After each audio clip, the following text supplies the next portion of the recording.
Good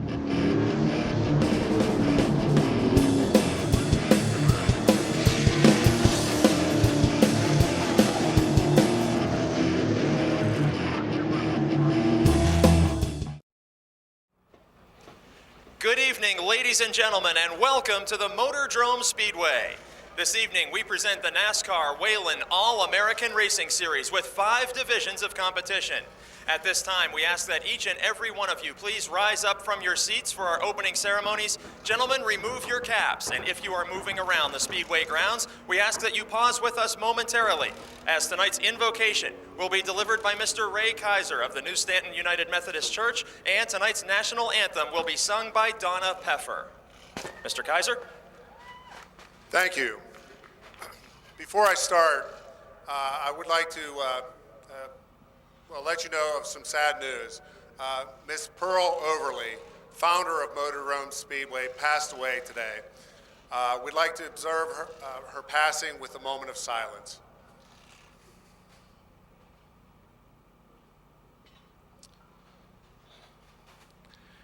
Dear Lord, we thank you for the privilege of being able to come here tonight. We thank you, Lord, for your many, many blessings. We thank you, Lord, that we live in a country where we're free to travel and do as we please, Lord. I pray, Lord, that we would always be cognizant of the sacrifices that have been made for that freedom, especially this weekend, where we remember those who died for our freedom. Father, we give you thanks for loving us. Pray, Lord God, that you would watch over each of the drivers tonight as they have fun and have a good time for us. Lord, we just give you praise and honor and thanks. In Jesus' name, amen. And now please remain standing for the national anthem as performed by Donna Peffer. Oh, say, can you see by the dawn's early light what so proudly we hailed at the twilight's last gleaming, whose broad stripes and bright stars through the perilous fight o'er the ramparts we watched were so gallantly streaming, and the rockets' red glare, the bombs bursting in air, gave proof through the night that our flag was still there. Oh, say does that star-spangled banner yet wave o'er the land of the free and the home of the brave? Wheelman in car 15, 8 laps the distance for the Napa Auto Parts Street Stocks. Green flag is out.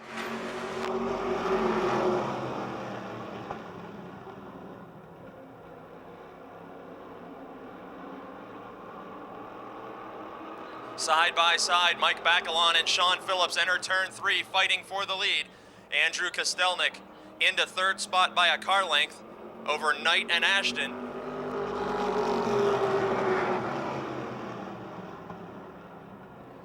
'48 car of Mike Bacalon, a heat race winner earlier this season. He has led feature laps in 2009, but has had some mechanical problems keeping him from finishing these events. And Sean Phillips is right on his rear bumper as defending champion.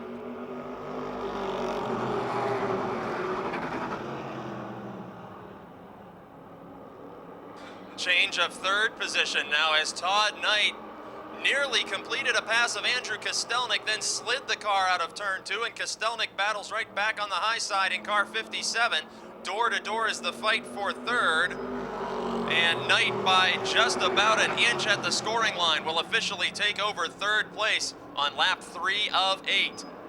Leader Mike Bacalon. In car number 48, the former modified division champion. Trying to fend off last year's Napa Auto Parts Street Stock champion, Sean Phillips.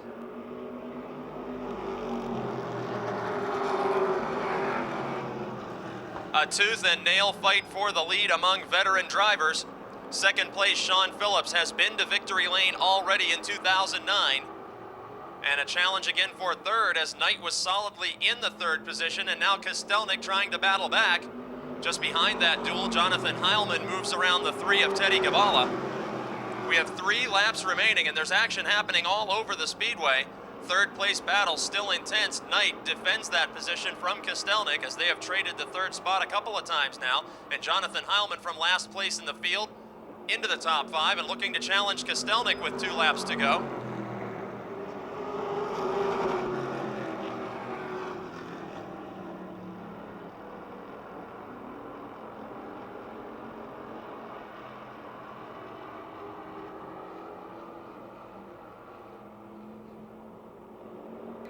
White flag is waving, signaling final time around, as the leaders have nearly a straightaway advantage over third place running Todd Knight. And now into fourth, it's Jonathan Heilman, but down the back straight. Can Sean Phillips make a challenge for the lead on veteran Mike Bacalon? Into turns 3 and 4, the final time. And yet again this season from North Versailles, Pennsylvania, Mike Bacalon gets the win after dirt tracking the car over Sean Phillips, Todd Knight, Jonathan Heilman, and Andrew Kostelnik. 76, Tom Knight Sr., 0, Dink Colarusso, 64, Bill Henry, 34, Aaron Minjock. 27 is Steve Long. And Scott Aiello making his first start in car 91. Early race leader is Jason Holder in car 74. Battle for second to the inside, Tom Knight Sr. from Plum, Pennsylvania, and the 18 of Jeff Zellweger, who now surrenders second and third in the same corners. The 0 car, driven by Dink Colarusso, the only 2-time winner so far this season in the Napa Auto Parts Street Stocks, takes over the third position and closes in on Tom Knight Sr. Jeff Zellweger is fourth, Aaron Minjock is fifth, as Jason Holder leads.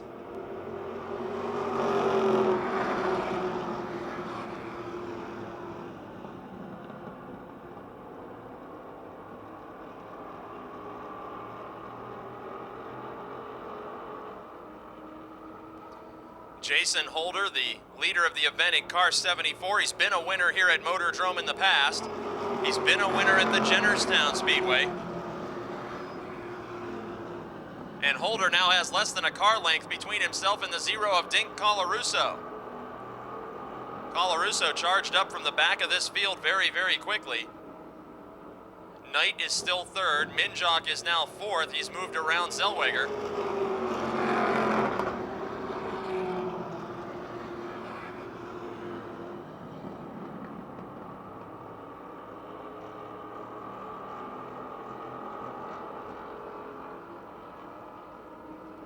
Action settles down just a bit. This time we begin working lap 5 of 8. And the separation between the leaders is dwindling and then went away. As Colarusso got into the rear bumper of Holder, headed into turn 1, Holder makes an expert save. They both maintain their positions. The green flag stays out. Now Colarusso will look to the outside lane. Side by side go the leaders with 2 laps to go into turn 1. Holder bottoms the car out, and Dink Colarusso will make a high side pass for the lead. Colarusso, the current points leader, has 2 heat race wins already this season. Holder falling back a couple of car lengths, then it's Knight and Minjock as the white flag signals final time around. Keep in mind, race fans, that heat races do award championship points.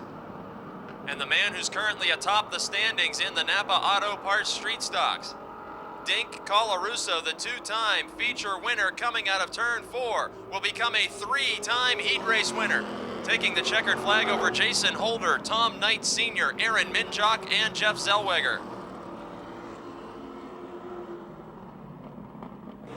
The 5-time champion In car number 60 is Adam Kostelnik from East McKeesport. 40 is Brian Ship. 97, George Nicola. 3 is Chris Brink. 5 is Jim Nicola. And 93 is Mike Lemley, the defending Charger Division champion, making his first start in a Wyotech Modified. Early race leader is Bobby Ship in the 04. 57 of Jimmy Nicola, trying to hold on to second spot, but here comes Lonnie Hoffman in 96.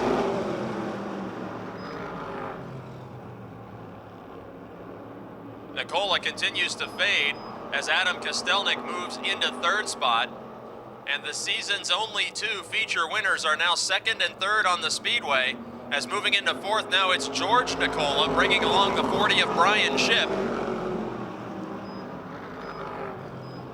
Working lap number 2 of 8, the 04 car of Bobby Ship, last week in feature competition, led nearly 20 laps before surrendering the point position to Adam Kostelnik.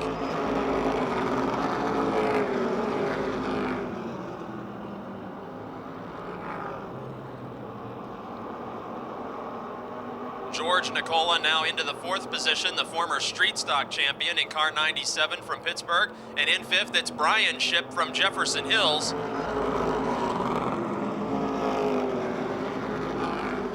Halfway through this event, crossed flags signal 4 laps down, 4 laps to go. Bobby Ship, the race leader, has 1 modified feature victory to his credit, as does the second place driver of Lonnie Hoffman.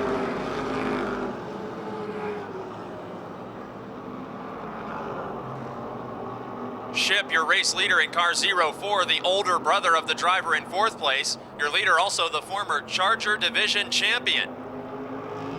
With 2 laps to go, holding off this season's biggest winners, Lonnie Hoffman and Adam Kostelnik. Ship does have 1 heat race victory this season and currently sits 2nd in the championship points chase to the driver in 3rd on the racetrack, Adam Kostelnik. White flag signals final lap. Kostelnik looking to challenge for 2nd here on the last go-round.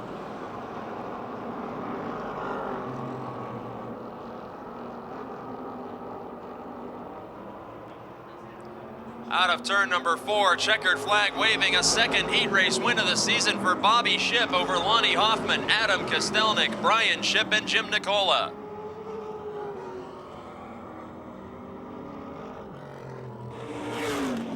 With Mark Smith and Doug Bakioki in row number 1, the green flag waves 10 laps the distance for the NASCAR Subway Super Late Models. Both drivers on the front row making first appearances in 2009. And Mark Smith in the Richter Motorsports 94 takes the point position. He's a many-time winner here at Motordrome. And Doug Bakioki in 2nd spot, taking over from driver Tommy Beck in car 78. 75 of Barry Oddie is 3rd, then a side-by-side fight for 4th. On the inside, Jennerstown Limited late model veteran Todd Price and sophomore driver Nathan Russell in car 26 from Kerwinsville.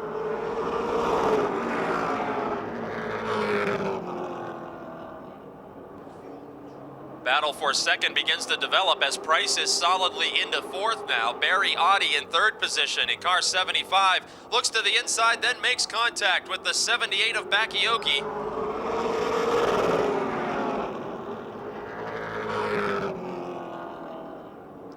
Doug Bakioki in car 78 for the Hemp Hill Racing team, losing distance to leader Mark Smith and feeling the pressure of Barry Oddie.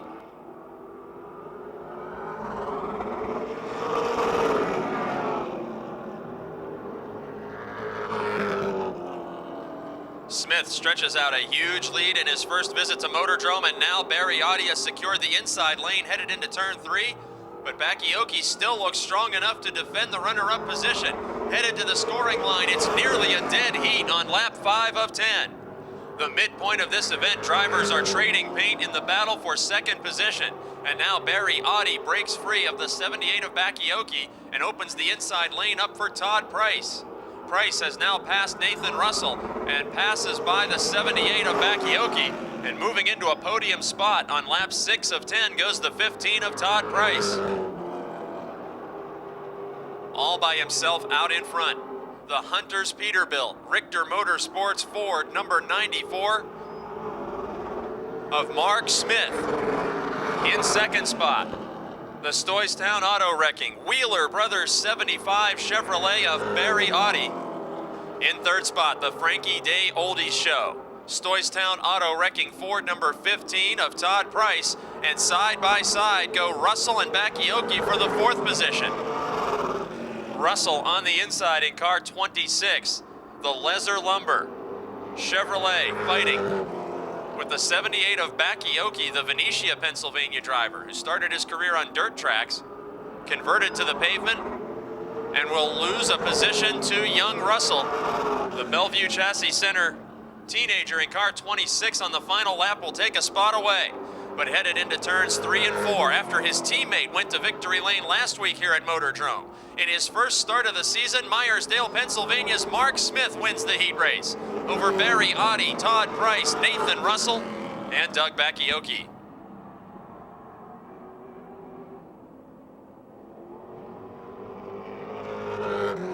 10 laps the distance.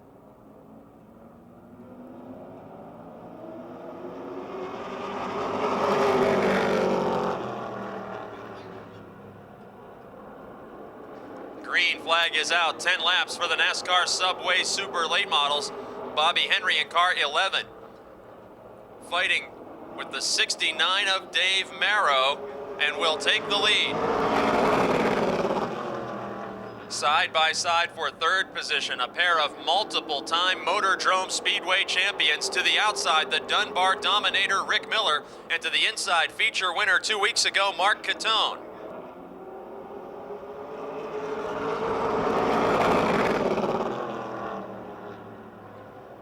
Dave Marrow makes a miscue, drifts up high, forces Rick Miller off the loud pedal, and opens the inside lane for Mark Catone. The McKeesport veteran in car 31, the current point standings leader, challenging and taking away the second position from Dave Marrow. Working lap 3 of 10, Bobby Henry building a huge lead. Now it's Mark Catone in the runner-up spot. Dave Marrow in third, Rick Miller in fourth. And in fifth, Mark Poole, the two-time winner a year ago.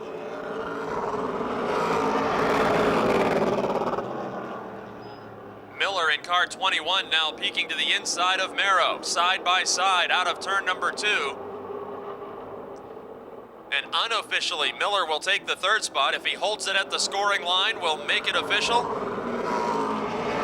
And working lap number 5 of 10. It is Rick Miller into third, Mark Catone riding second, leader Bobby Henry. Last week, Bobby Henry's car with a serious engine problem, unable to start the feature event.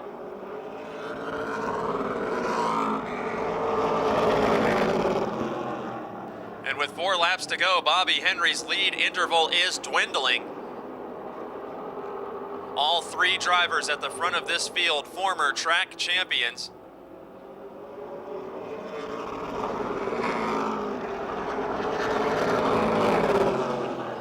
Up front, the Palagrudo Motorsports, third level direct, Stone and Company Megan Ford of Bobby Henry, the 2007 NASCAR Subway Super Late Model champion.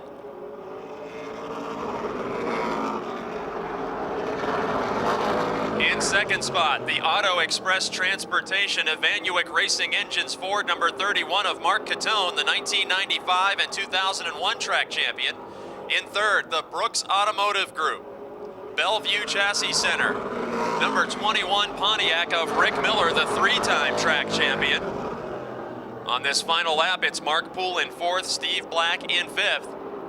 And Bobby Henry, after wrestling the lead away from Dave Marrow, will come home with his first heat race win of the season in car number 11 over Mark Catone, Rick Miller, Mark Poole, and Steve Black. Pennsylvania, dusty roads, 10 laps the distance. False start that time, no start. We're gonna wave it off and try one more time. In 95, Gregory Kelly in 44 and Neil Brown in 98. Green flag is out.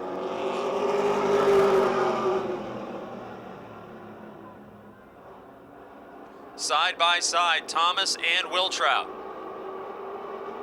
Chevrolet versus Ford as Wiltrout's Impala SS moves to the inside of Wiltrout's Fusion.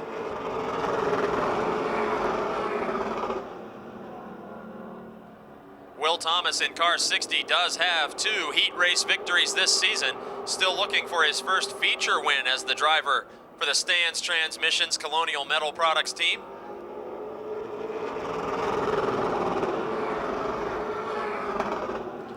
In second spot, the Palagrudo Motorsports, third level direct Stone & Company Megan Ford, number 95 of Wiltrout. And last week's winner, the Richter Motorsports, Hunter's Peterbilt Davies Ford, number 98 of Neil Brown.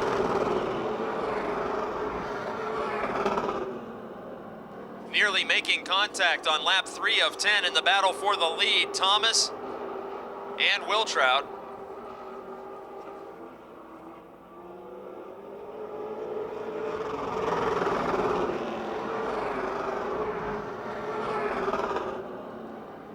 Of 10 laps completed. Neil Brown in car 98 is closing in on the lead battle slowly. It could be a 3-car fight for this heat race victory in the NASCAR Subway Super Late Models.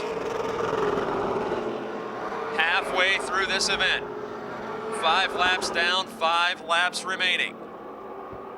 Gary Wiltrout, second on the speedway, is second in the point standings. Will Thomas, the leader, is third in the championship chase.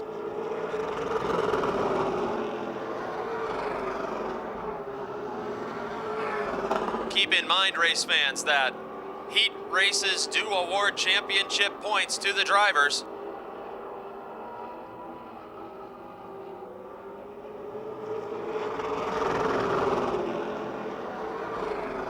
Only 3 to go, and Gary Wiltrout can reach out and touch the rear bumper of Will Thomas each time through turns 1 and 2.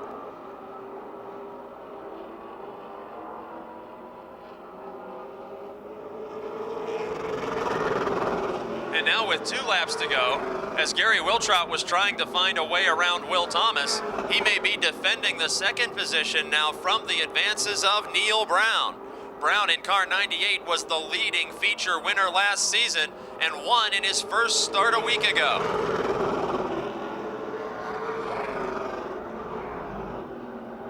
Final time around, Will Thomas in the 60 opens up his biggest lead of the event on the final circuit.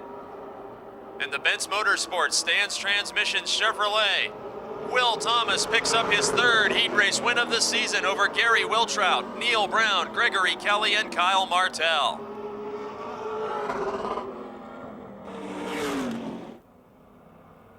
Ron Eifert the 3rd in 61, Bill Oldham in the 5, Ed Scheltman in 20. Green flag is out. 6 laps the distance for the Chargers in preliminary heat race number 1. Ed Neidhart, the race leader, is pulling away from the car that he used to compete last season. Zane Farrell in the 14 car using the former Neidhart ride and now tailing the man who built that race car. 5 car, the West Side Lube and Tire entry of Bill Oldham, closing in on Farrell's rear bumper. 3 cars now breaking away from the 20 of Ed Scheltman.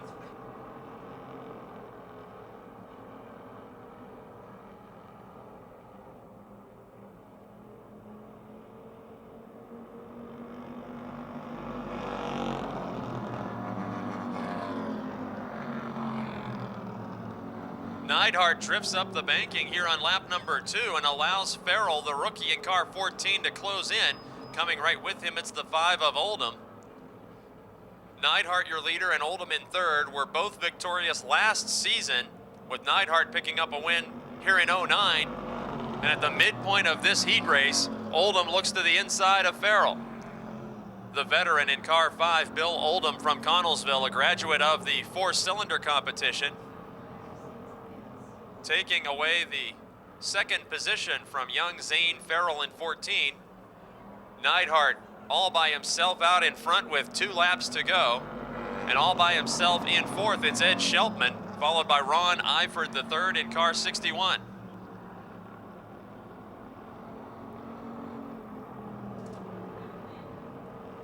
Look at the youngster battle back to the inside in the fight for 2nd position with Bill Oldham.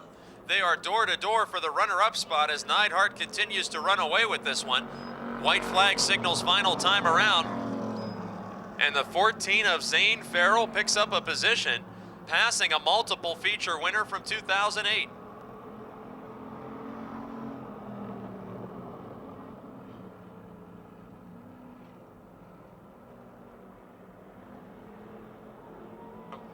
Checkered flag waving, Ed Neidhart the winner over Zane Farrell, Bill Oldham, Ed Sheltman, and Ron Eifert III.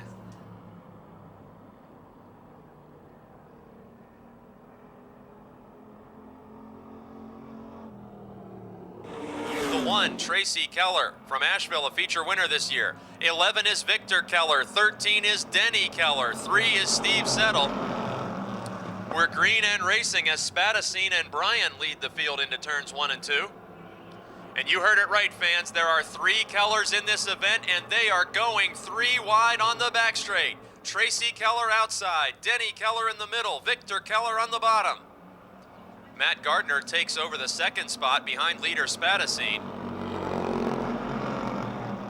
If you want to have yourself some fun in this heat race, start counting how many times I have to say the name Keller in the 5 laps that remain. Chris Spadacine is your leader in car 43. Matt Gardner is second. The points leader in car 13, Denny Keller. Feature winner on opening night is third. Then Roger Bryan in the 12, feeling the pressure of the 1 of Tracy Keller.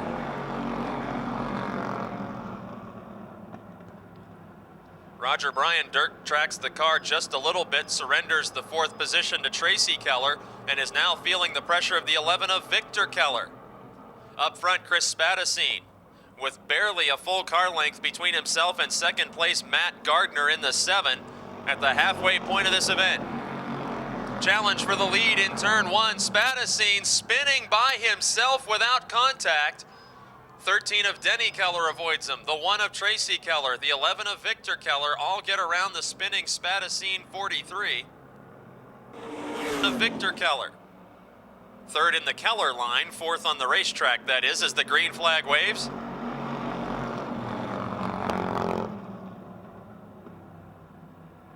Tracy Keller nearly locks the back bumper with the 13 of Denny Keller. Is anyone counting how many times I've said Keller?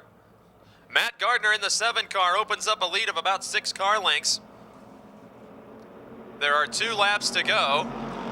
There are 2 Kellers fighting for second, and then a Keller back in 4th.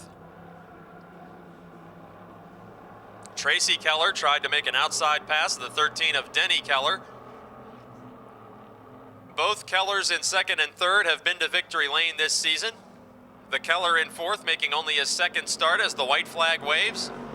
Matt Gardner in car 7, a graduate of the American Flyers division. A winner in that division and a winner in his Charger career already this season with a pair of heat race victories.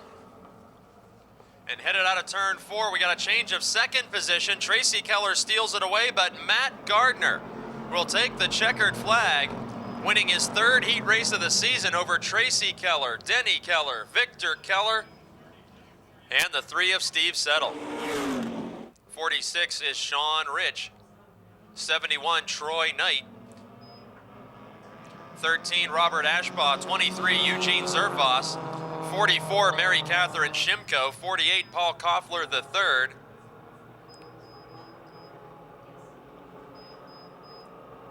The 11 is Stephen Sheltman. The 31 is Bill Schwartz. And up front, we've got a battle for the lead. Troy Knight in car 71. And the 23 of Eugene the Hillbilly Zerfoss fighting for the top position, and Zerfoss takes it over on lap 1 of 6. 6 laps the distance for these 4-cylinder front-wheel drive street passenger cars, modified only for driver safety. Mary Catherine Shimko in car 44 would like to give special thanks to Kevin Ludwig for loaning her this race car after that serious crash last Friday that she walked away from. Zerfoss, the leader in car 23, putting some distance between himself and Knight.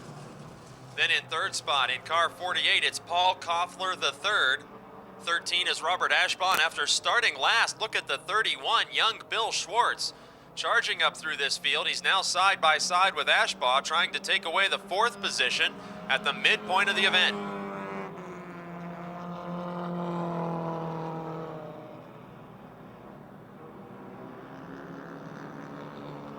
Three of 6 laps completed for the Coca-Cola Super Compacts.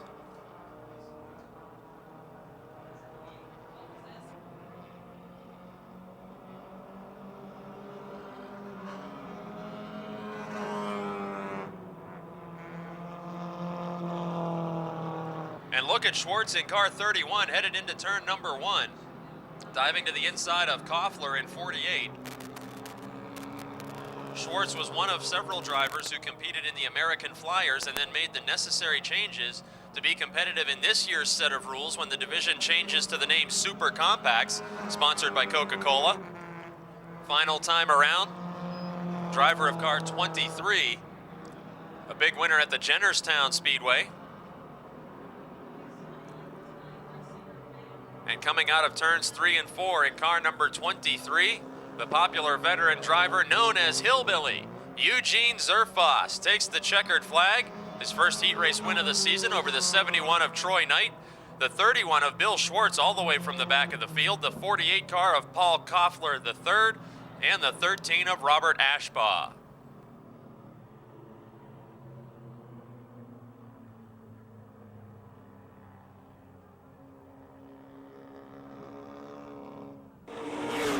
'47 is Mark Tringes Jr., 51 is Kevin Ludwig, and the 05 car is Paul Koffler Jr.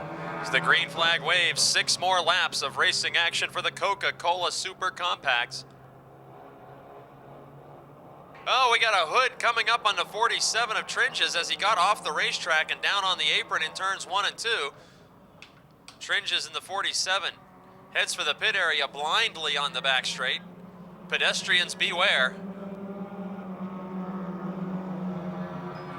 Opening up a big lead, West Newton, Pennsylvania's Matt Sever, the current points leader, 2 times a feature winner in our 4 nights of racing action. Into second spot, Andres Suarez in car number 2, about to feel the pressure of Larry Tex Dunmeyer in car 5. Tex has a feature win this season already.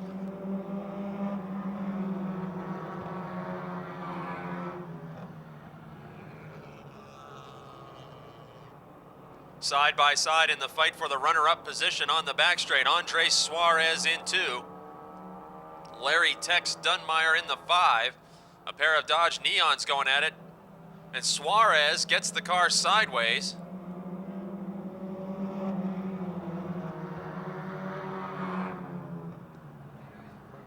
Halfway through the event, Matt Sever, Larry Dunmeyer, and Andres Suarez.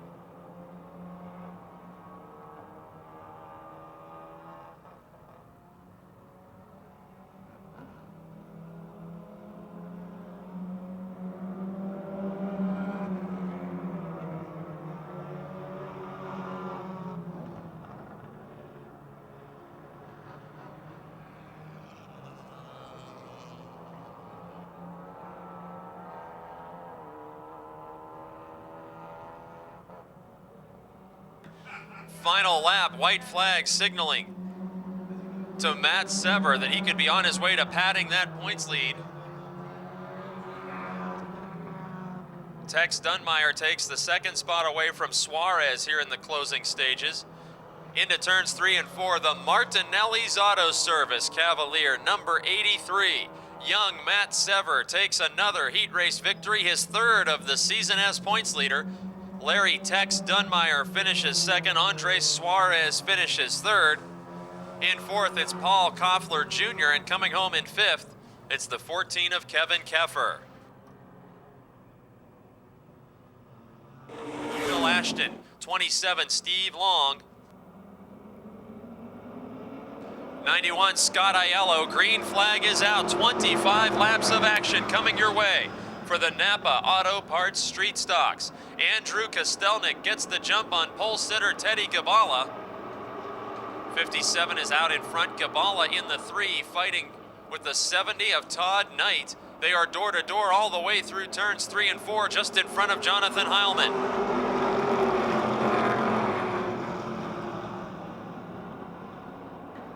Gabala in the 3 and the 70 of Knight remain glued together door to door. Meanwhile, the 48 of Bacalon tries to challenge Heilman. That would be the battle for 4th, as Andrew Kostelnik is running away from the field in the early stages.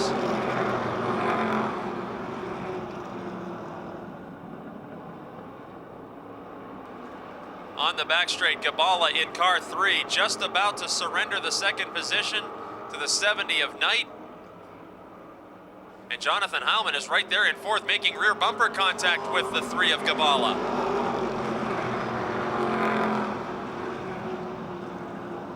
The 2 youngest drivers in the field fighting for 3rd position, Gabala, the teenager in car 3, and Heilman in 15. Then it's Mike Bacalon in 48 and Dink Colarusso in the 0.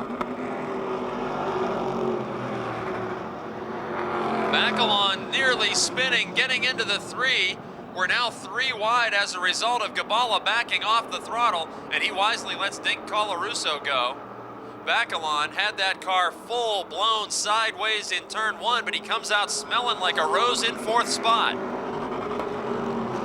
Gabala, the victim of what was nearly a caution flag incident, loses 3 positions as we're working lap number 5 of 25. Andrew Kostelnik way out in front of this field. Todd Knight in the 70 in 2nd, Jonathan Heilman in 3rd, Mike Bacalon 4th, then Sean Phillips in 5th.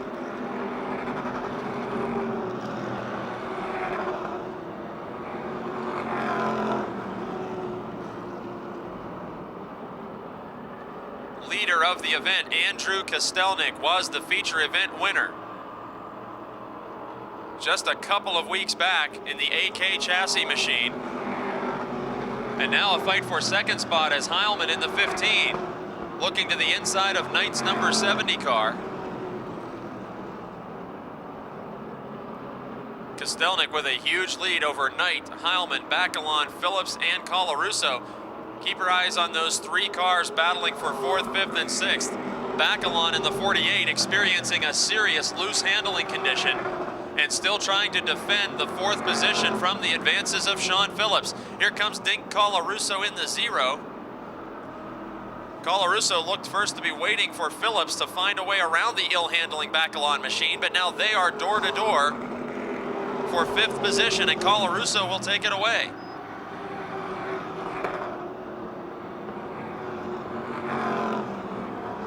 Colarusso in the 0, the points leader, fighting with Sean Phillips in 2nd spot.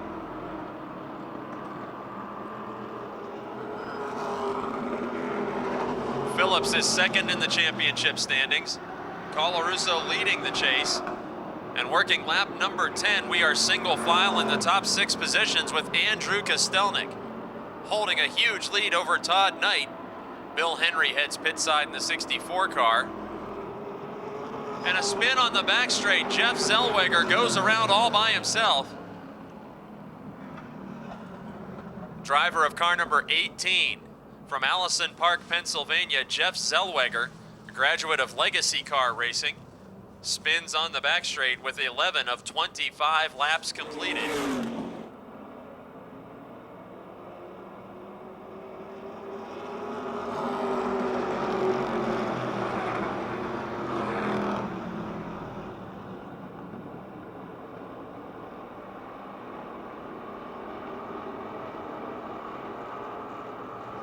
Andrew Kostelnik continues to pace this field, but now Knight in the 70 car tucks right up under his back bumper with that huge advantage erased by the caution flag. On the restart, it was Heilman in the 15 who lost a few car lengths. Now Heilman dirt tracks the car, and we got contact up front. The leaders are hooking bumpers. On the back straight, Knight got into the rear of Kostelnik, and I thought those cars were locked up briefly. Now will they be side by side? Action all over the speedway and the Napa street stocks.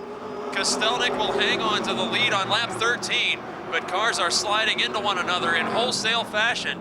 Side by side goes Dink Colarusso for 4th. He moves around Bacalon and brings Phillips with him. Now, just as Knight was challenging for the lead last lap, Heilman wants the 2nd spot and gets a tap in the rear from Dink Colarusso.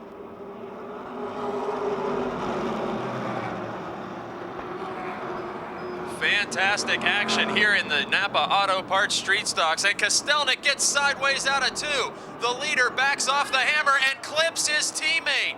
Colarusso, the points leader, is into the wall. Mike Bacalon makes contact. Unbelievable action here on lap 14. Andrew Kostelnik in car 57 got the car crossed up coming out of turn number 2. He carried the car to the inside to avoid contact, and in cars going by him 3 wide, his teammate Dink Colarusso clipped the front of that machine, and both of the AK chassis team cars are damaged. Jonathan Heilman, a big winner last season, to his outside. 3rd now, Sean Phillips. 4th, Mike Bacalon. 5th, Jason Holder. And 6th, Teddy Gabala in 3. Look at this 4-car pack.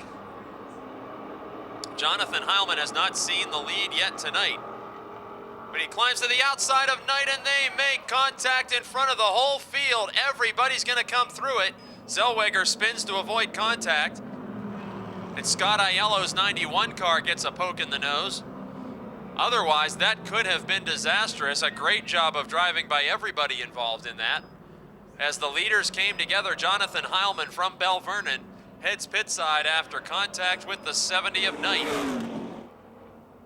Todd Knight in the 70 and Sean Phillips in 31 bring us back up to full speed.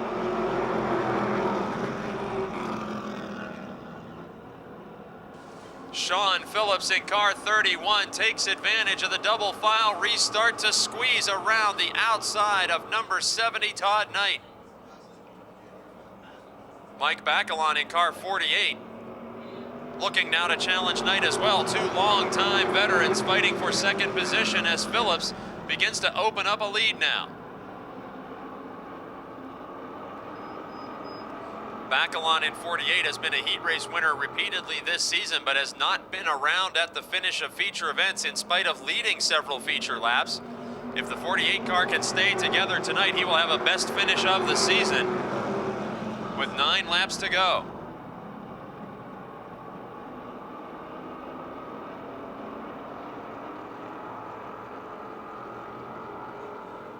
Action happening all over the racetrack, but the battle for 2nd right now is heated between Knight and Bacalon. Take a look in turn number 1 as cars are going to challenge each other for mid-pack positions. The 35 of Ashton has Andrew Kostelnik to his outside and will soon have perhaps the 15 of Heilman to his inside. Fast cars at the tail of this field as a result of caution flag incidents.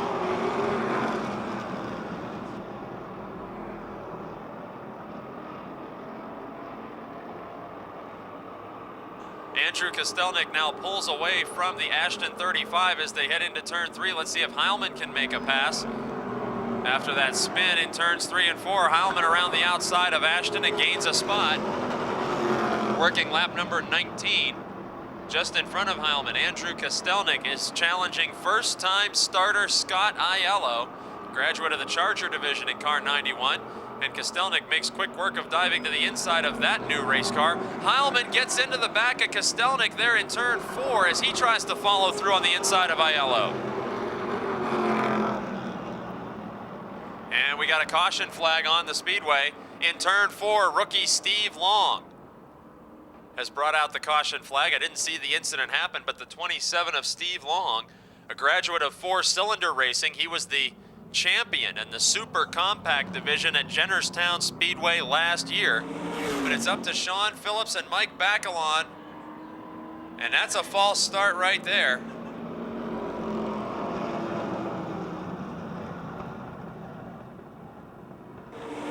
Jason Holder, then the 57 of Kostelnik and the 15 of Heilman, who are advancing after the caution incidents.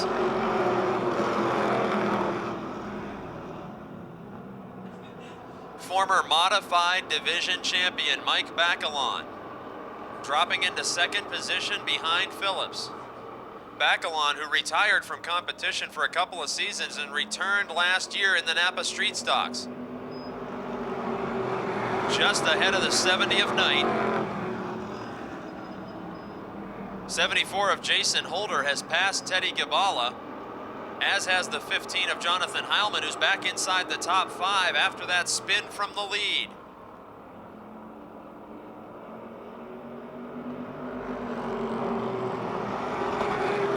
Three laps to go. Mike Bacalon is in striking distance in car 48 of his first win in many seasons. Gibala way off the pace on the back straight now.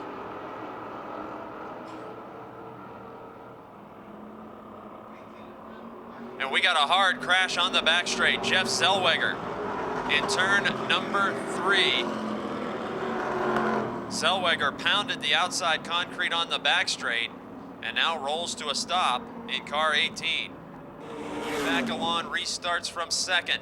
Then it's Todd Knight, Jason Holder, Jonathan Heilman, and the green flag waves.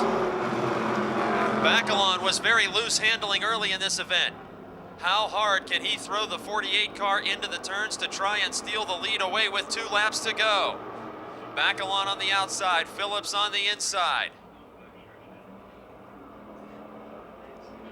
White flag signals final time around, and Phillips has a lead of 2 car lengths headed into turn number 1.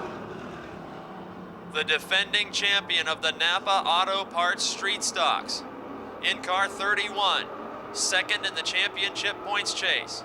Headed out of turn number 4 for a second victory of 2009. It's Sean Phillips taking the checkered flag over Mike Bacalon, Todd Knight, Jonathan Heilman, and Jason Holder. Sean, speaking from the last 3 or 4 years, that might have been the most insane feature event that we've had in this division in a while. Yeah, I knew I was going to have a good night tonight because when I came up tonight on a toll road, usually it cost me $3 and something to get. It only cost me 90 cents. So I knew I was going to have a good night now. Boy, good fortune started early for you. Was this the best car? Because several of those leaders got punted out of the way, spun out tonight. Was this really the fastest car, or was this a circumstance win? I think it was a circumstance win. I was better on a long run, and all the cautions kept coming out, and the tires cooled off, and the car was just tight. Took me a few laps to get the heat in the right rear for it to come to life.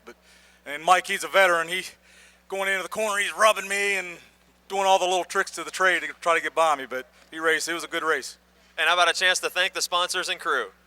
First, I'd like to thank Gina Boots Candy, Advanced Auto, Doria's Catering, Garrett Hoos Auto Detailing, Wilson's Forest Products, Parzinski's Funeral Home.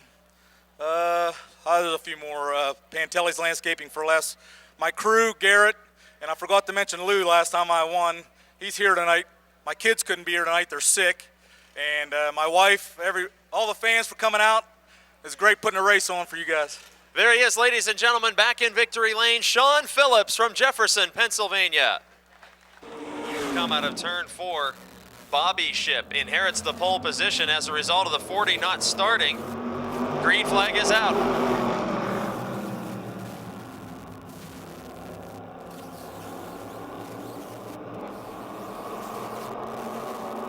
Look at this fight for the top position. Lonnie Hoffman, the feature winner earlier this season, wheel to wheel with Bobby Ship, then Jim Nicola and Chris Brink. 4 cars fighting for top positions wheel to wheel.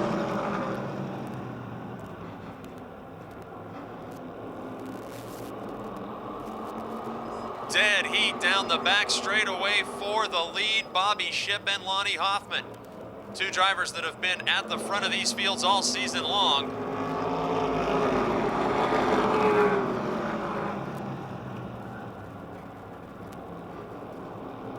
Race leader Bobby Ship is second in the championship points chase. Lonnie Hoffman in the 96 is 5th in the standings coming into tonight.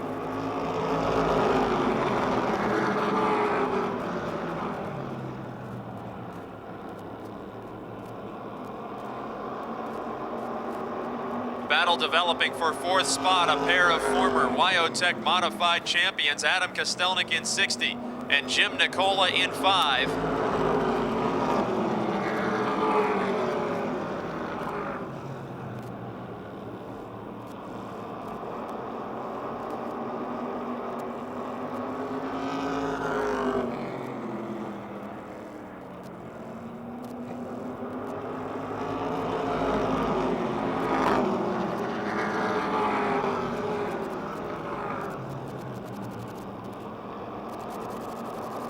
Bobby Shipp now opening up a lead in car 04 over the 96 of Lonnie Hoffman.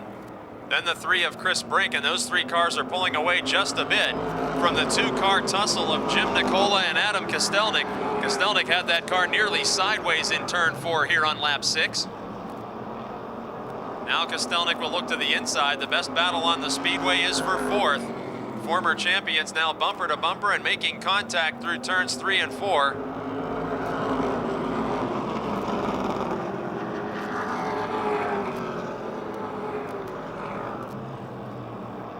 And Chris Brink nearly loses the handle for a second consecutive lap coming out of turn 2, the 3rd position car. He gathers it back up but loses several car lengths to runner-up Lonnie Hoffman. And now Brink may soon be in jeopardy of losing that 3rd position as we're working lap 8 of 30. Nicola and Kostelnik able to gain ground on him. Brink, the former limited late model star at Jennerstown, became a modified racer just a couple seasons ago.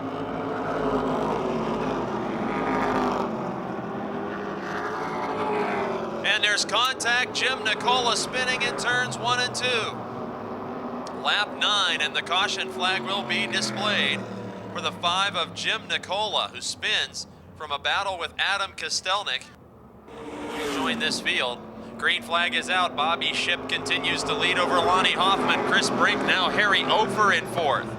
And George Nicola in 5th. Kostelnik back out on the speedway. Bobby Shipp in car 04 was the bridesmaid last year about 14 times in modified competition, each of those races defeated by Kostelnik. And now in command of this event over feature winner Lonnie Hoffman and Chris Brink in the 3. Working lap 10 of 30.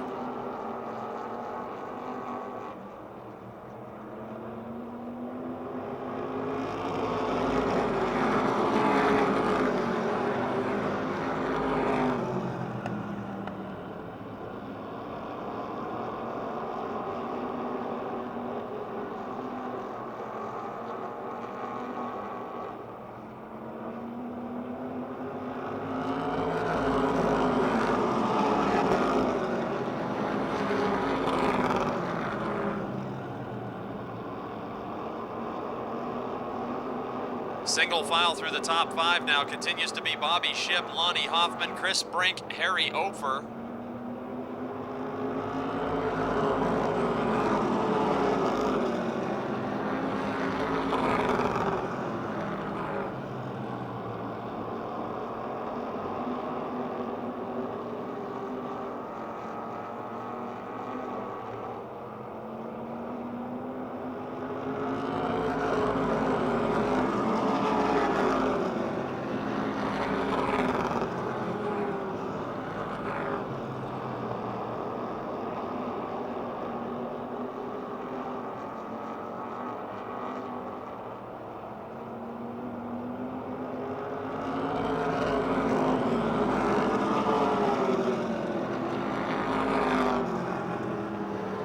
Midpoint of the event, Bobby Shipp, Lonnie Hoffman, Chris Brink, 3 cars checking out from the rest of the field, but a heated 3-car battle developing for 4th, 5th, and 6th. George Nicola in the 97 just a couple laps ago was challenging the 01 of Ofer, but now feels the pressure of the 40 of Brian Shipp, who is a lap down. Brian Shipp in the 40 is not racing for position. As I'm told by the scorers, he is 2 laps down in car 40. Although he is to the inside of the 97 of George Nicola, the 5th place car. So we will still see the 97 on the scoreboard in 5th. Brian Shipp 2 laps down, working lap 17 now, and Bobby Shipp's lead has dwindled as Lonnie Hoffman is reeling in the 04 car. The 96 of Hoffman has made great strides during the offseason preparing that race car as now an owner driver of the 96. A street stock division graduate, Lonnie Hoffman, the hometown hero from just down the road in Smithton, challenging Elizabeth, Pennsylvania's Bobby Shipp for the lead. And 5th place George Nicola is off the pace. Such a heartbreaking season of disappointments for the always fast George Nicola as he heads pit side on lap 19.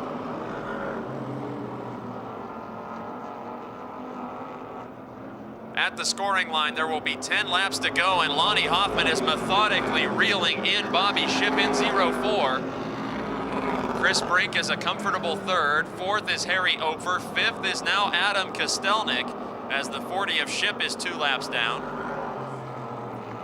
And we got a caution flag as a spin to the inside of turns 3 and 4. Jimmy Nicola has stopped on the apron of turn number 4, bringing out a caution with 10 to go. Bobby Shipp in 0-4 is the race leader, also looking for a second career win. Then it's Chris Brink, Harry Opfer, and Adam Kostelnik back in the top 5 with 10 circuits remaining. Look at Harry Opfer using the caution flag as a means of gaining on the 3 of Chris Brink and taking away third position in his car 0-1. The Scrinny's Automotive Machine climbing into a podium position in the late stages of this event, and with 9 laps to go, Shipp is still holding a lead of just over a car length over Lonnie Hoffman.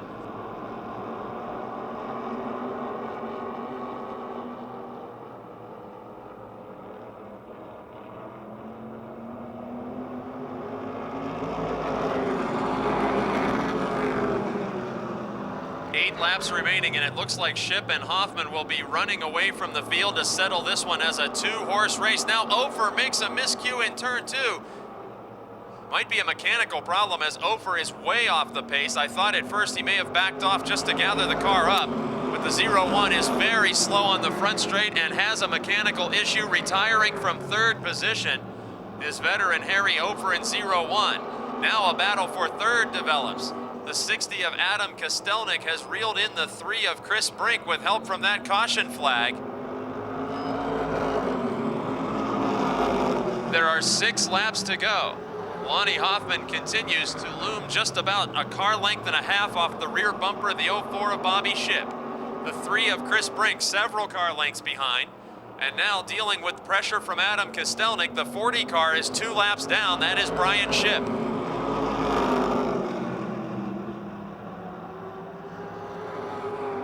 With 5 laps to go, Lonnie Hoffman in car 96 is trying to become comfortable with the outside lane in turns 1 and 2, and each time he is not quite able to make a run on the leader, but gains ground in turns 3 and 4 each lap. Now with 4 to go, Hoffman stays low, makes a little bit of rear contact with Shipp in the 04, and Chris Brink spins from third position on the back straight, hard into the inside retaining wall goes the 3 car.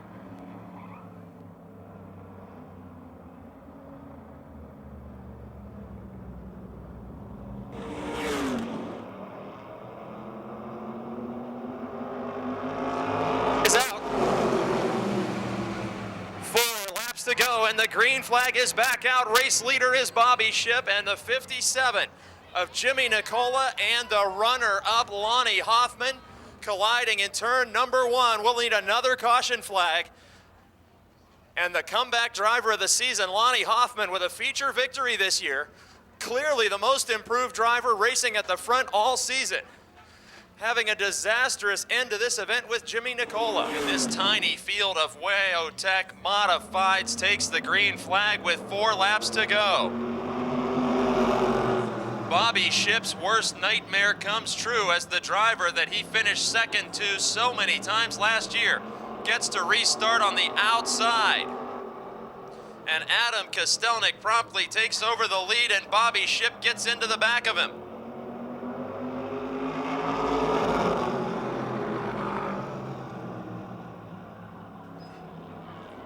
The Shipp brothers running second and third now. Older brother Bobby, the former Charger champion, in second. Younger brother Brian in third. And Kostelnik, the race leader, feeling all kinds of pressure.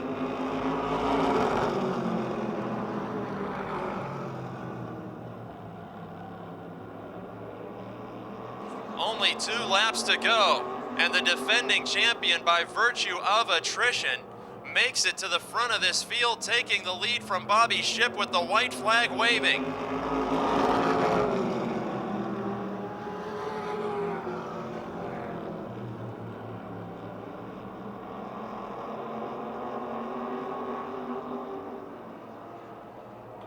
Out of turns 3 and 4, persistence pays off for the Viglione Racing Team. Adam Kostelnik takes the checkered flag over Bobby Ship, Brian Ship, Jimmy Nicola, and Mike Lemley.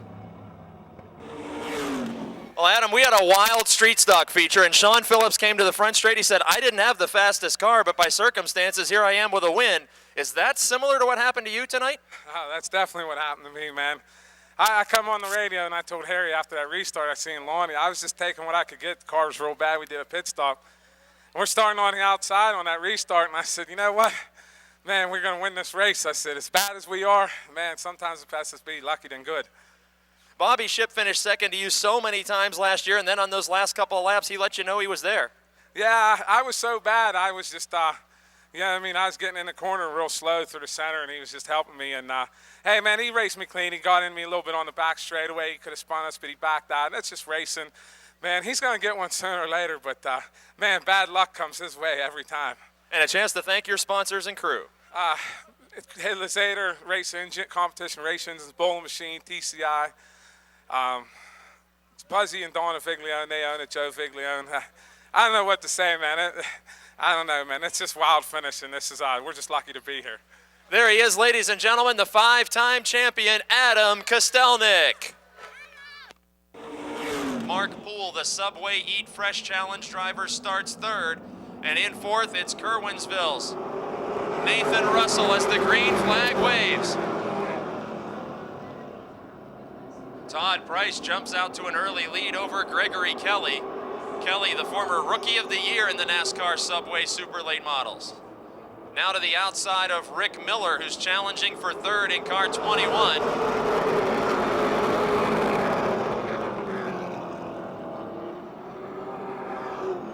Barry Audi in the 75 moving to the inside of Kelly for fourth. Will Thomas sits in sixth, just behind the 44 of Kelly.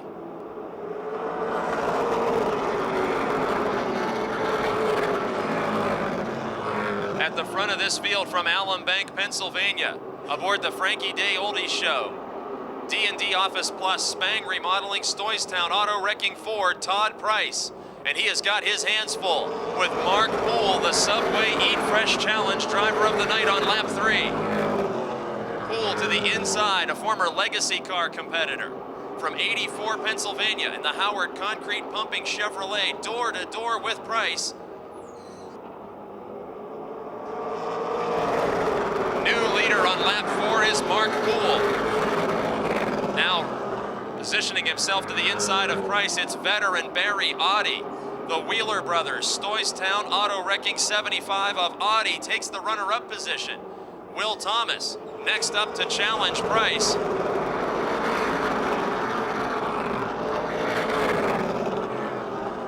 Working lap 5 of 50, Will Thomas in car 60, the Stans Transmissions Colonial Metal Products machine.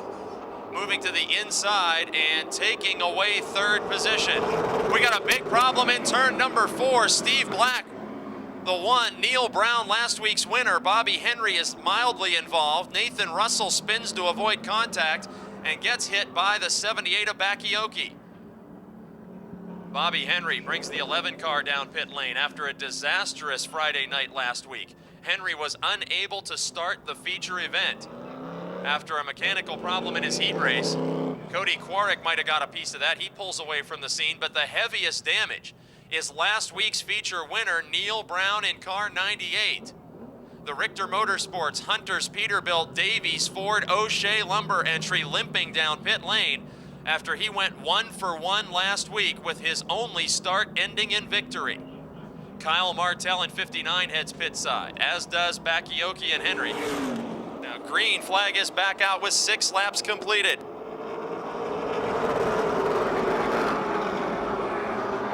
Mark Poole, the race leader in car 96, Barry Audi in second. 15 of Todd Price sits third. 60 of Will Thomas in fourth, and 21 Rick Miller is fifth.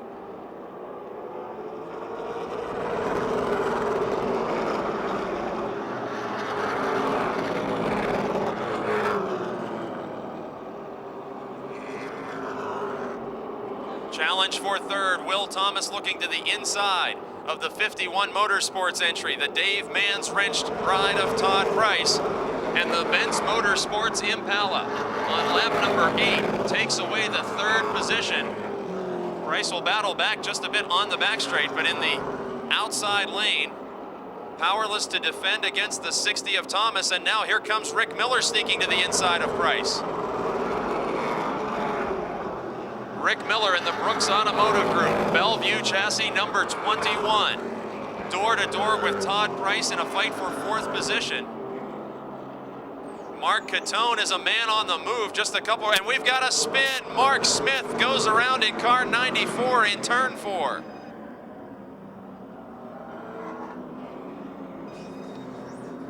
A problem for heat race winner, Mark Smith, the Myersdale, Pennsylvania veteran. Mark Smith in car 94. 4th, it's Todd Price. 5th, it's Rick Miller. Green flag is back out. 6th is Gregory Kelly. 7th is Mark Catone.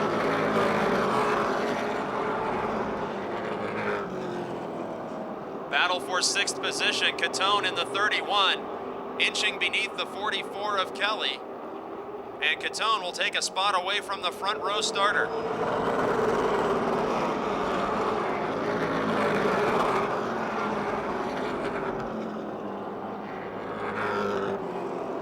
Rick Miller in car 21, riding in 5th position, looking for a way to the inside of Todd Price, and he sees an opening in turn 3, pulls even in turn 4. And working lap number 12, Rick Miller in car 21 takes over 4th position by inches at the scoring line. Todd Price remains glued to his right side door, and they are side by side for a full half mile around the Motordrome Oval. Here comes Catone very quickly, knocking on the door, moving to the inside of Price. Current points leader and feature winner this season, Mark Catone, climbing up from a mid-pack starting position and approaching the top 5. Catone squeezes himself beneath the 15 of Price and finds himself on the scoreboard in 5th. The Auto Express Transportation Evanuic Racing Engines Ford of Mark Catone may be the man on the move. Now a fight for 2nd develops on the back straight. Barry Audi in 75 has held the runner-up position, and with a daring outside pass coming out of turn number 2, Will Thomas made it stick down the back straight, and at the scoring line on the front straight takes over. 2nd position on lap 15, now secures that spot by a full car length around Audi 75.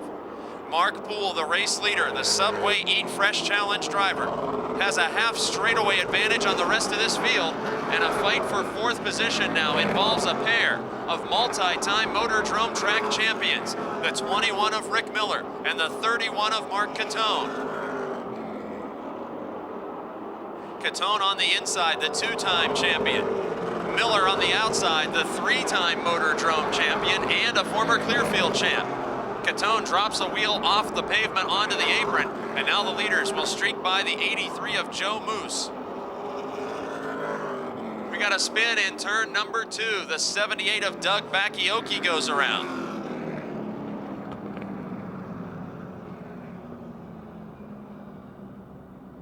Miller and Mark Catone, green flag is back out.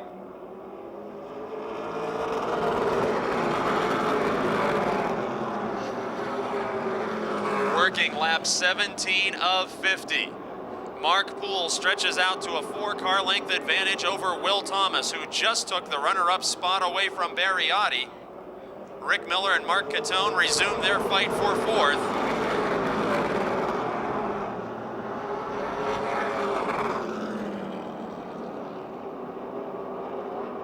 Working lap 18. And veteran Mark Poole in the Howard Concrete Pumping Chevrolet shows the way, a 2-time winner last year. Poole, with several victories at the Jennerstown Speedway as well, began his driving career in the smaller scale Legacy Series. And he is putting distance between himself and Thomas.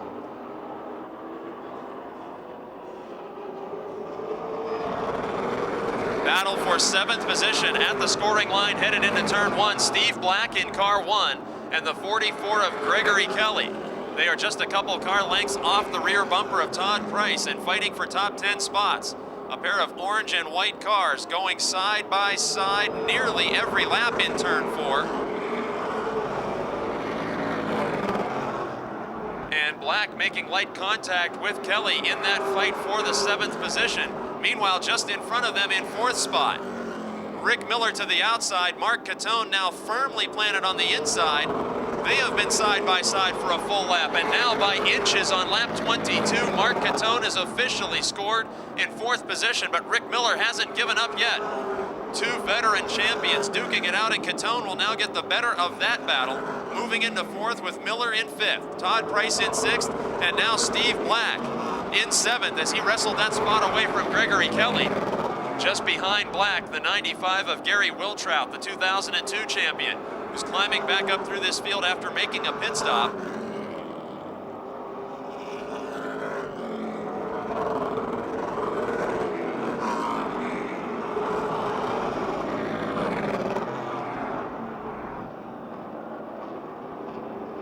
Leader Mark Poole now puts Bobby Henry down a lap. It seemed that Henry would have only sustained very light damage in that early race incident, but he is noticeably off the pace.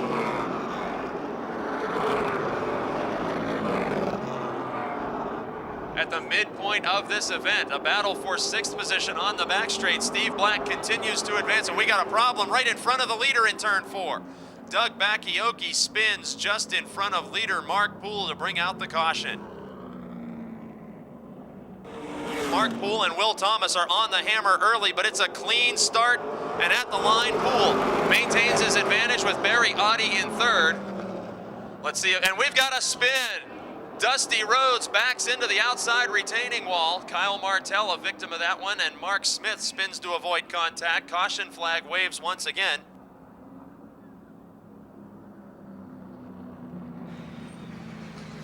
Side. Barry Audi and Mark Catone in row 2. Green flag is back out.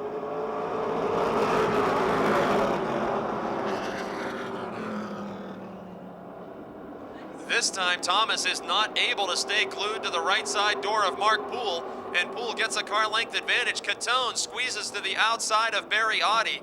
It takes over 3rd spot.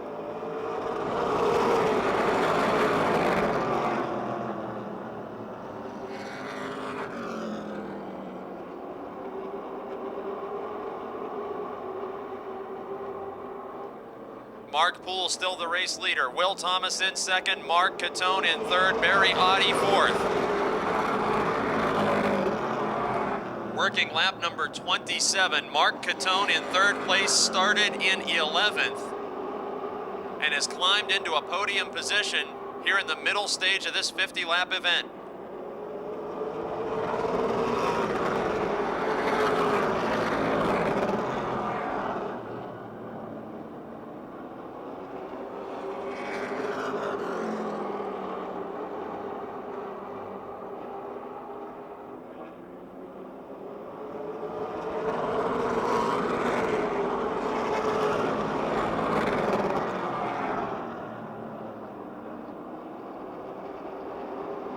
Poole is now opening up a margin that could be the largest of this event, pulling away from Will Thomas and Mark Catone.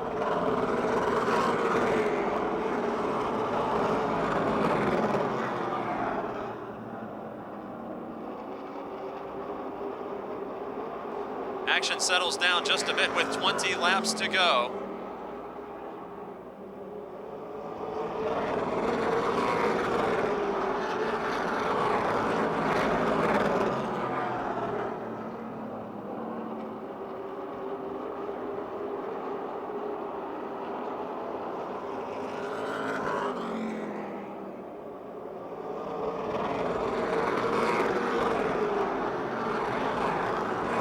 Mark Poole in car 96 from 84 Pennsylvania, opening up his lead over Thomas, and Mark Catone in car 31 is gaining ground on Thomas's number 60.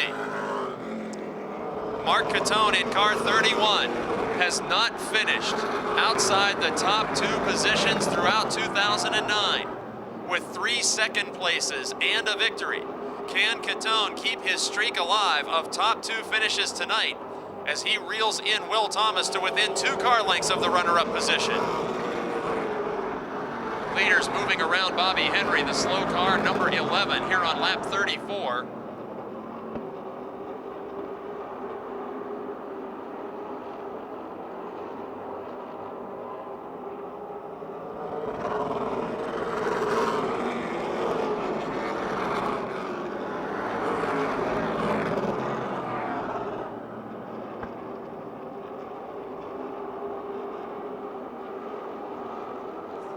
Best battle on the speedway right now is for fourth.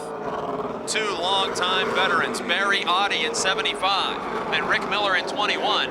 Both drivers are former Clearfield Speedway champions. Audi has been a Jennerstown champ. Miller, a three-time Motordrome champ. And to the outside lane goes the Brooks Automotive Group 21, and Miller takes over fourth position from Audi.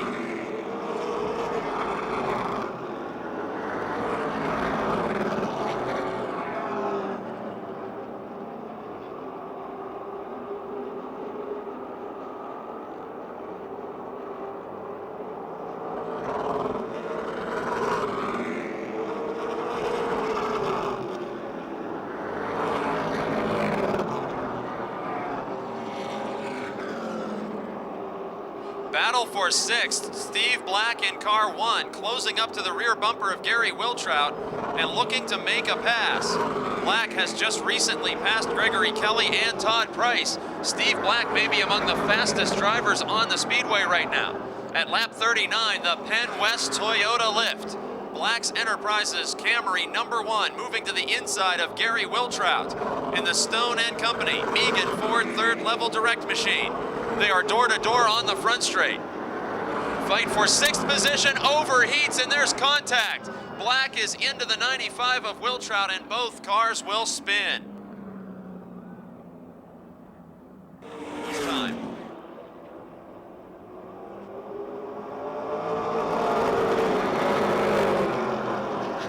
That was a false start right there, race fans. Chief starter Denny Carson happy with the pace this time, and Thomas gets a jump. That's going to be another false start as Thomas beat the race leader to the line. Attempt at the 10 lap to go restart. Perfectly timed this time.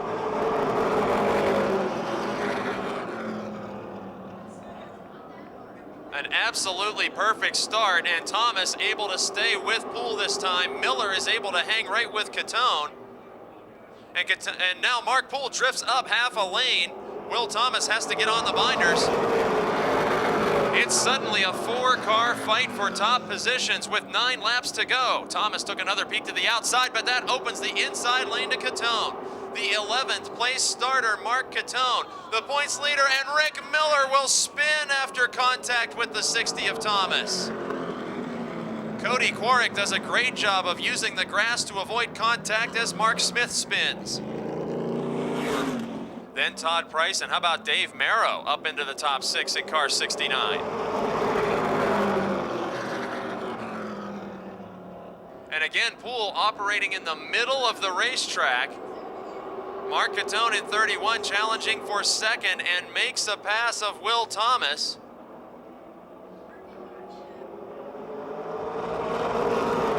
Here comes Barry Audi looking to the inside of Thomas. Working lap 42 of 50. It's Mark Poole and now Mark Catone. Two veteran Marks at the front of this field. Will Thomas third, Barry Audi fourth. Contact in the battle for fifth. It's Dave Merrow and Todd Price going side by side. Price on the inside in car 15. And Merrow in the cars by Dave 69, the former truck division champion from Wall, Pennsylvania, hanging tough to the outside and spinning from the battle. Right in front of Gary Wiltrout, who does a great job of avoiding contact. And we need a caution with 7 laps to go. Through turns 3 and 4, this time with Mark Catone to the outside of Mark Poole. It's been all Poole's race for 43 laps, and they're rubbing fenders at the wave of the green. Contact into turn 1, everybody holds it steady. Barry Audi is challenging to the outside of Will Thomas as Catone tries to wrestle the lead away from Poole. Poole using the middle lane of the speedway, and Catone right in his wake. Thomas defends the third spot from Audi's advances. And with 6 laps to go, can Mark Catone complete his charge from 11th to the front? Poole was pulling away from the 60 of Will Thomas throughout this event, but Mark Catone looking very strong as the points leader with 5 laps to go.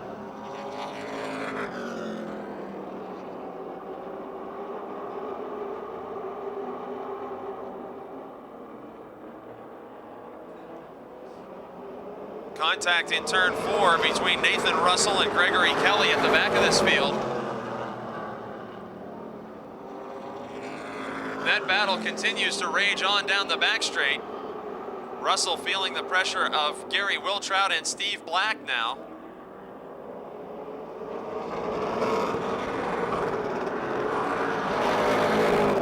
Three laps to go, and Mark Poole's lead is exactly 1 car length each and every corner.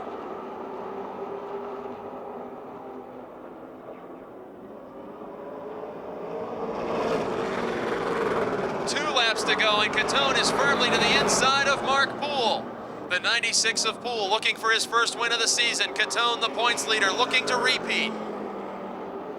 In turns 3 and 4, Poole drifts up an extra half a lane and opens the inside for Catone at the white flag. Lead for Mark Poole is 1 fender on the final circuit. And we've got a spin at the start-finish line that will bring out a caution flag. It's Steve Black.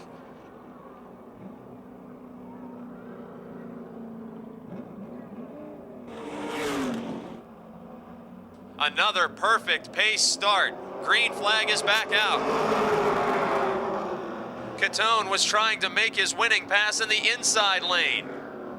Now Thomas has trouble coming back up to speed, and Todd Price passes Barry Audi and challenges Will Thomas for 3rd. White flag for Mark Poole as Catone dirt tracks the car just a bit out of turn number 4.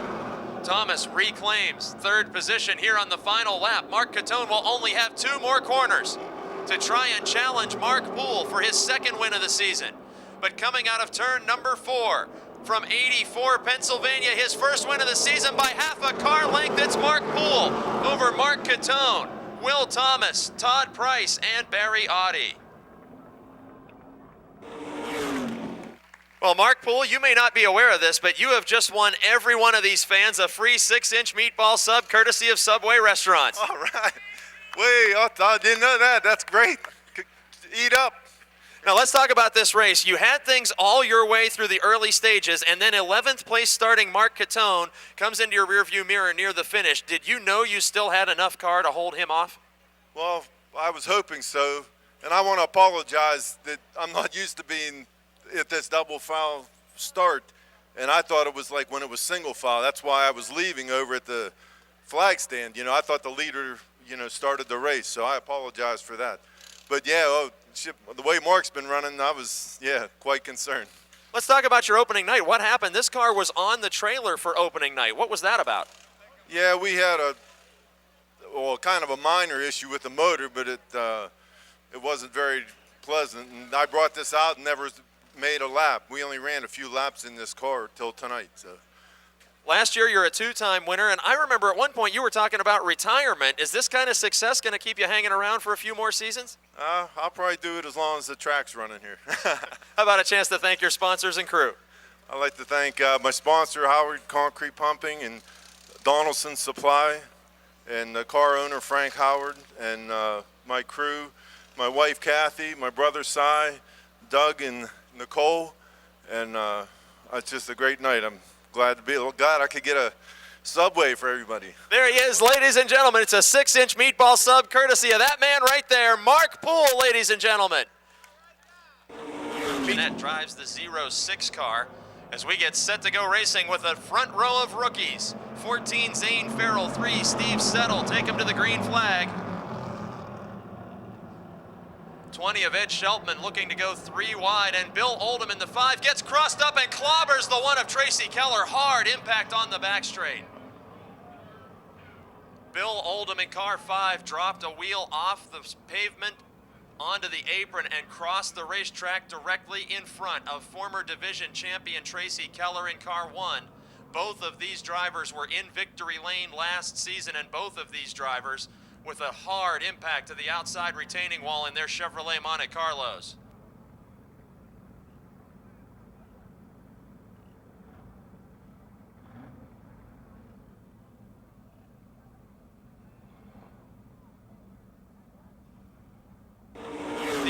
Ron Eifert III. 7, Matt Gardner. 68, Ed Neidhart. Green flag is out.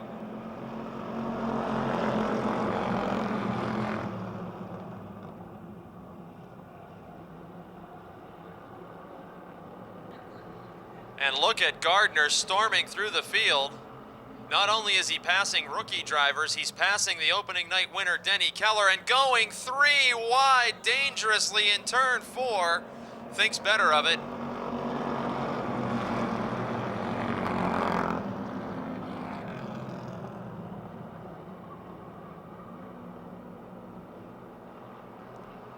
Zane Farrell, the early race leader, the first laps led of his young career in a former Ed Neidhart machine. Up front, now Gardner powers to the inside of Steve Settle. A dead heat at the scoring line on lap 2 for the second position as Farrell is opening up a big lead. Don't anybody tell the driver of the 14 car that he's a rookie in his 5th start. Matt Gardner now clears the 3 car and Steve Settle will settle for 3rd. Here comes Denny Keller. And it'll be the 4th spot by the time they reach the scoring line for Steve Settle in the 3. Look at the lead fight. Matt Gardner, the veteran, in the West Side Lube and Tire 7, challenging to the inside of Farrell and takes the lead away. So now it's Gardner, the veteran and winner. Farrell in 2nd, and veteran and winner Denny Keller in 3rd. Steve Settle is 4th, Ed Sheltman is 5th. Ed Neidhart looking to challenge Sheltman for a top 5 spot as we work lap number 4 of 15.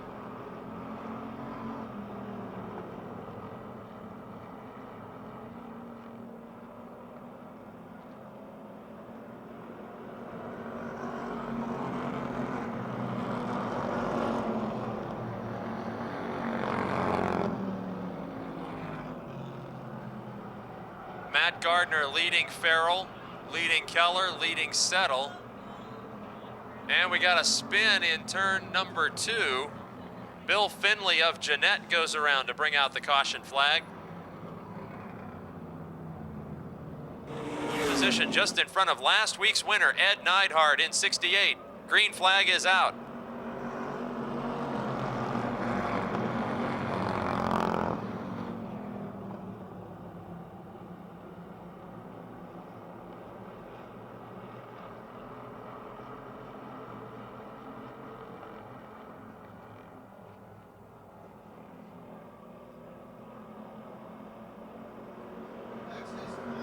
Matt Gardner opening up a big lead now on lap 6 of 15.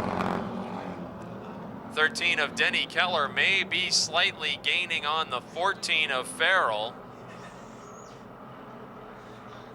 On the back straight, the 11 of Victor Keller pulls to the inside and makes a pass of Ron Eifert III in car 61.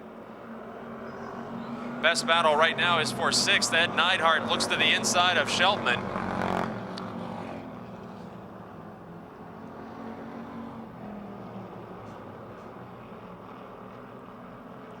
Working lap number 7 and last week's winner, Ed Neidhart. Just like in the late models, we had a battle of marks. Now we have a battle of Eds for 5th position. Ed Sheltman and Ed Neidhart.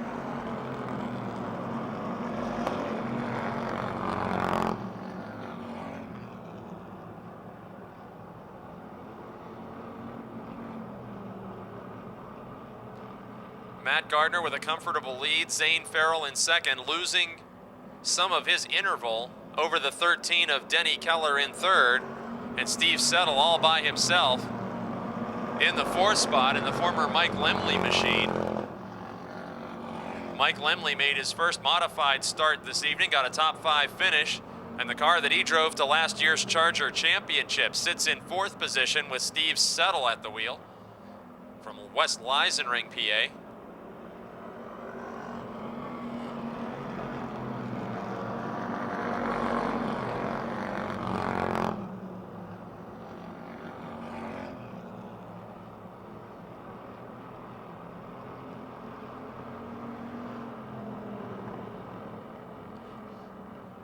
Matt Gardner of Ruffsdale, Pennsylvania, the leader of the MAG racing team, which fields Bill Oldham cars, the Matt Gardner cars obviously, and formerly fielded the cars for Jimmy Stokes, a kingpin in this division for several seasons. Action up front, spaced out among the top 5.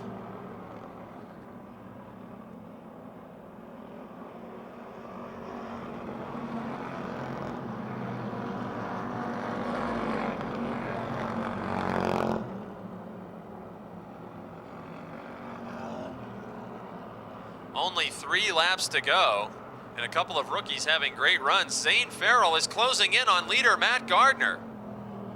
He's now running away from Denny Keller and the young rookie driver.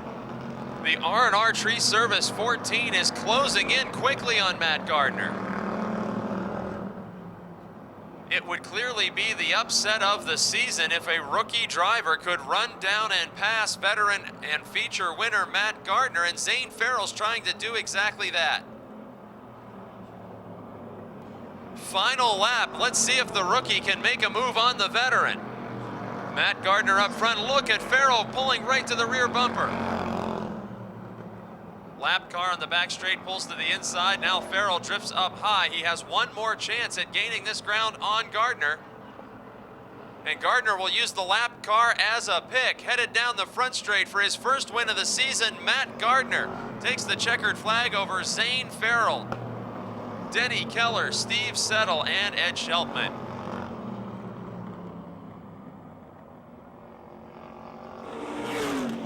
Well, Matt Gardner, it's been a little while since we've seen you here in Victory Lane. When was your last victory? 2 years ago, almost to the day. Too long ago. Let's talk about that race. You had things all your way until the very end, and then there's a rookie in your rearview mirror. You've been at this for a little while. Does that scare you when there's a guy coming up that you haven't raced very much before? No, I kept a close eye on where he was. It was good. Wanted to make a little bit of a race. Hey, you lost a car on the MAG team tonight, a hard impact for your teammate, and we were just talking to the fans about another MAG racing teammate. What happened to that Stokes fella? From what I understand, I guess he sold his car. So. Well, you're doing the right thing by staying with this. How about a chance to thank all your sponsors and crew for this big victory? Yeah, thanks. First thing I want to do is dedicate this race to my mother. Her birthday's 5 days from now. She's not paying attention, but happy birthday to my mother. With that, I'd like to thank my sponsors, Bombardier Racing, Westside Lube and Tire, Nowak Commercial Refinishing, West Code, and Dean Chris for all the nice graphics. There he is, ladies and gentlemen. He knows how to interview himself because he's been in Victory Lane in 2 divisions, Matt Gardner. The third, 51, Kevin Ludwig. 23, Eugene Zerfoss. 83, Matt Sever. 5 is Tex Dunmeyer. 71 is Troy Knight. 44, Mary Catherine Shimko. The 11 is Steven Sheltman. 47, Mark Tringes Jr. And 46 is Sean Rich as the green flag waves for the Coca-Cola Super Compact Division. 15-lap feature is underway, and look at Schwartz challenging Koffler. The 2 of Andres Suarez is into 3rd position. And Koffler drifts up 2 or 3 lanes right into the path of Suarez, who will go 3 wide in the middle with Zerfoss on the bottom. New leader in all that chaos is young Bill Schwartz in car 31, the second-year racer.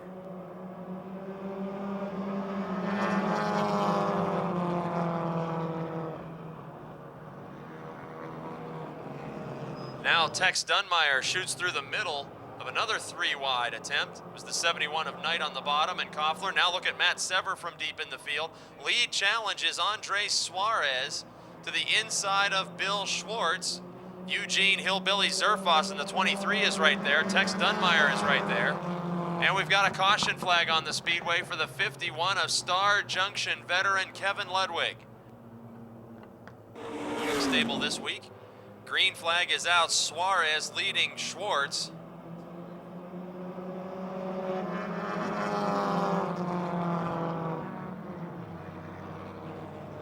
Working lap 3, Schwartz wants the lead back from Suarez.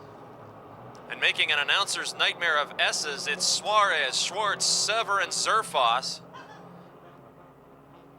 Look at this pack of 4 cars battling for the lead. Troy Knight might join the fray and make it a 5-car.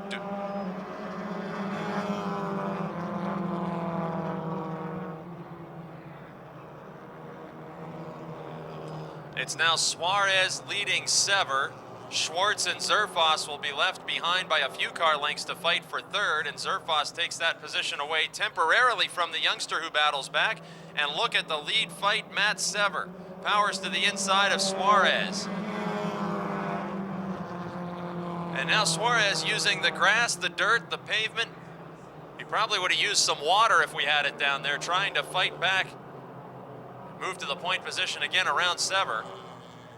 1/3 of the way through this feature event, and Sever's pulling away from Suarez, Zerfoss, Schwartz, and Knight.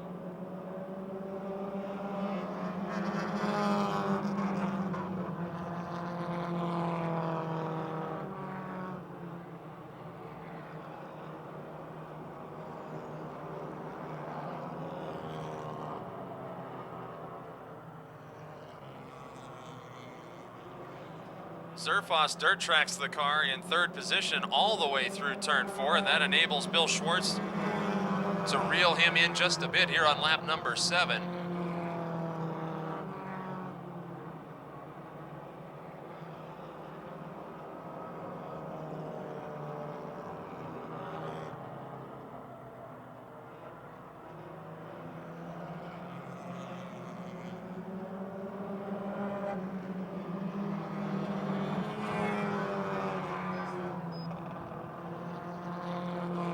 Battle for 4th position. It's now Dunmeyer, the transplanted Texan, looking to the inside of young Bill Schwartz of McKeesport.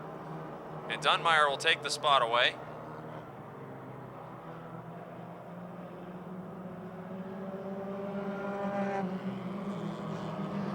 On lap 9 of 15, Matt Sever's lead growing over Andres Suarez in 2nd, Eugene Zerfoss in 3rd, Larry Tex Dunmeyer in 4th, and Bill Schwartz in 5th.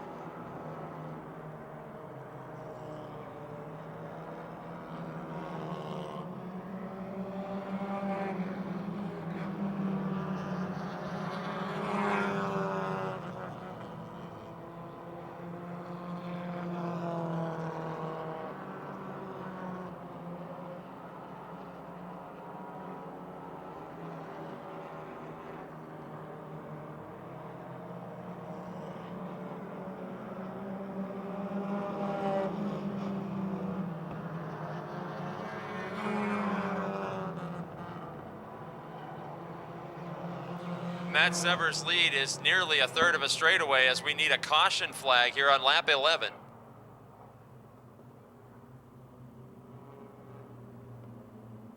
We have debris in turn 2, which forces this caution flag. Matt Sever brings him back to green flag conditions with Andres Suarez, Eugene Zerfoss, and Tex Dunmeyer in tow. Dunmeyer and Zerfoss, no strangers to one another as they battled all last season as multiple feature winners at the Jennerstown Speedway. They are side by side for 3rd spot. Dunmeyer started deep in this field. Zerfoss started about mid-pack. And they are still door to door, just about ready to swap stickers on the front straight as Zerfoss, officially on lap 12, maintains the 3rd position with Dunmeyer to his inside. Both of those cars are gaining on the 2 of Suarez, but Matt Sever, the race leader, is checked out.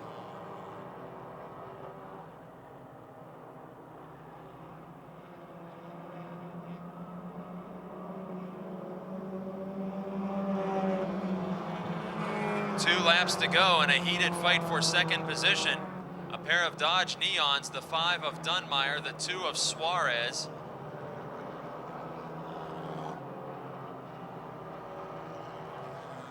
And Suarez gets the car hung out all kinds of sideways, opens the inside lane up for Dunmeyer, and allows Zerfoss to grab a 3rd position. Suarez loses 2 spots in 1 lap. But speaking of 1 lap, it is less than that for Matt Sever to become the dominant 3-time feature winner in the Coca-Cola Super Compacts as the points leader.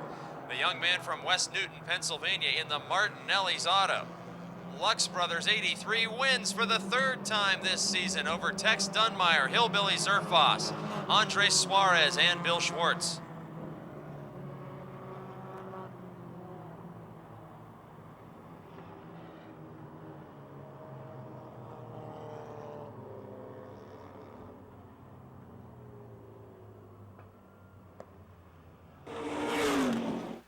Well, last week, Matt, there were two feature events. You won one, and then the veteran, the winningest guy in the history of this division, beat you for the second one. What do you think about that Ed Deneen guy? You've only been on the track with him a couple of times.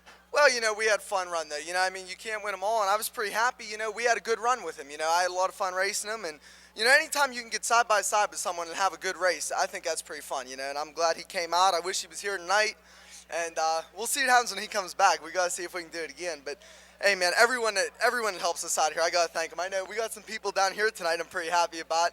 I'd like to thank ESI. I think Cato and them guys were down here tonight.